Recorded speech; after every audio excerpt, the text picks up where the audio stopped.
far as away games go, I think that's when you want to play. You're looking forward to it. Everything else will be there. We just got to bring our energy up and make sure that we're going to put in a good performance against a team that's good at home. How are they faring up, LAFC, against teams that you've seen in the past? Are they one of the better teams that you've seen in MLS? Yeah, certainly this year. I think they've kind of put their stake down as being one of the more consistently dominant teams so far, but there's a lot of soccer to be played. The schedule has a lot of twists and turns, as everyone knows, so it'll be interesting to keep an eye on. For us, it's an out-of-conference challenge for us, and I think as far as the matchup goes, we're not going to look into it too much other than the specifics of the game plan. How do you feel about doing it without Sam Piette for the first time in quite a long time? Yeah, it's strange, right?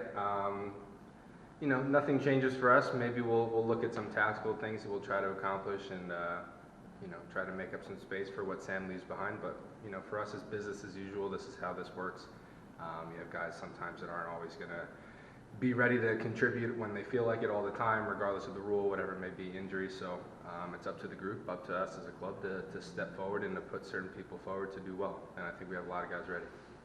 The mentality's been since the beginning of the year, you know, just protect the bunker as much as you can with everything that you guys have lived through. It hasn't been easy. What can you guys do now to sort of start coming out a little bit of your shell with Piette coming back and everybody getting healthy? Yeah. How can you guys make that transition? I think it's just, you know, once we have that one performance at home, it kind of kicks it into gear. I think last year we had Houston and New England as two big home games kind of early in the spring that catapulted us in how we handled our business at home for the rest of the season. So I think we're looking for that game right now. I think it's totally natural to be used to trying to get points in difficult places and stylistically maybe playing a little bit more to that. But everyone knows we've got a ton of home games coming up now. Everyone's looking forward to that. And I think it's important, like you said, to maybe not switch the gear, but to just turn it on because we have it. No surprise for you being on the 40-man roster for Team USA, but with a big Gold Cup coming up soon, I'm guessing this has got to be exciting. Yeah, I mean, surprise to me every time. You know, I live in between these camps. I put my head down. I do what I have to do. But more than anything, I just feel like if we take care of business, if I take care of business here, we can win games, and that helps everybody. So I think the most important thing is to use that experience as always to help me be better day in, day out while I'm here. So I cherish being involved at this level still. We'll see what happens as it plays out, but it's an honor for sure. Just focus on the next game. What does it mean playing for your country? It means a heck of a lot. It's hard to put into words. I've been asked a few times. It's not something I ever really thought was a possibility for me. So the last 6 months have been a bit of a whirlwind for sure in that regard, but in the best way possible.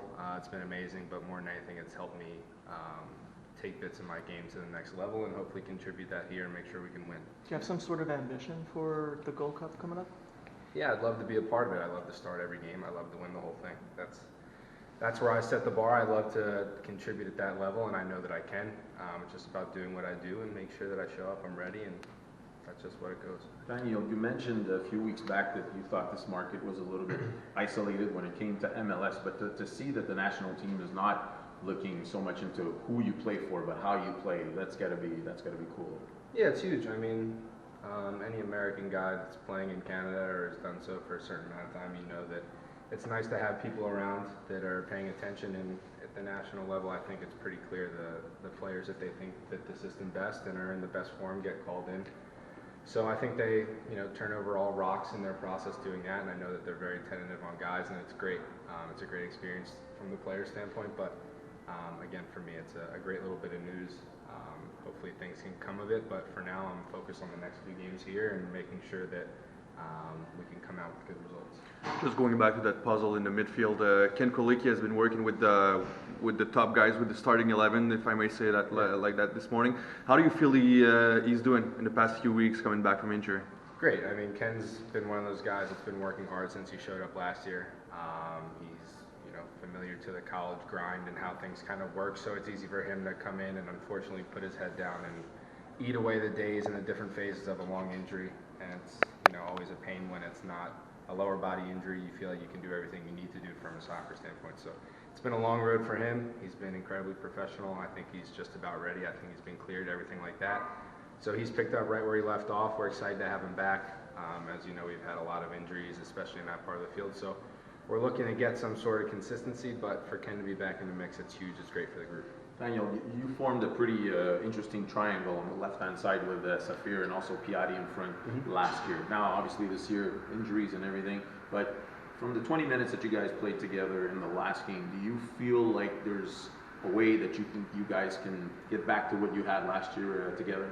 Of course. I mean, it's the three same guys looking to do the same thing that we had success with last year. And you know, the timing of it clicking 100% sure hasn't been there yet, but that's for things that we can't control. And I think for now it's important that we realize how much value we have in other positions, guys that have come in and added a new dynamic to that side of the field and shown some very interesting possibilities. So that's great. I'm sure it's a headache for the manager to decide who he wants to keep involved all the time, but to have a little glimpse of Nacho back on the field for sure on my side, it felt amazing. You can just kind of feel the momentum from an energy standpoint switch.